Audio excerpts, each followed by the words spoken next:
আসসালামু আলাইকুম। Hello viewers, Comilla fashion হাউজের পক্ষ থেকে শুভ সকাল।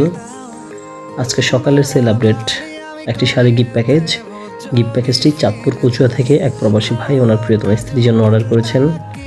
আমরা চেষ্টা করেছি ভাইয়ের চাহিদা অনুযায়ী গিফট প্যাকেজটি সাজানোর জন্য।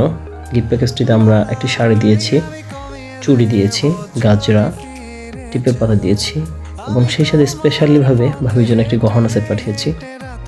ভাবিকে খুশি করানোর জন্য স্পেশালিভাবে দিয়েছি মেহেদি, সাথে দিয়েছি লিপস্টিক, পান্স ক্লিপ এবং কাজল কিন্তু অবশ্যই দিয়েছি। এবং ভাবি কিন্তু খুবই চকলেট পছন্দ করে, আমরা ভাবির জন্য এই গিফট প্যাকেজে ডেয়ারি মিল্ক চকলেট দিয়েছি। আপনারা যদি আপনাদের প্রিয়তম স্ত্রীদেরকে এরকম গিফট দিয়ে খুশি করতে চান তাহলে খুব দ্রুতই আমাদেরকে মেসেজ করুন, আমরা পৌঁছে দেবো আপনার কাঙ্ক্ষিত প্রোডাক্টটি আপনার কাঙ্ক্ষিত মানুষের কাছে। তো এত কষ্ট করে ভিডিওটি দেখার জন্য অবশ্যই মোবারকবাদ।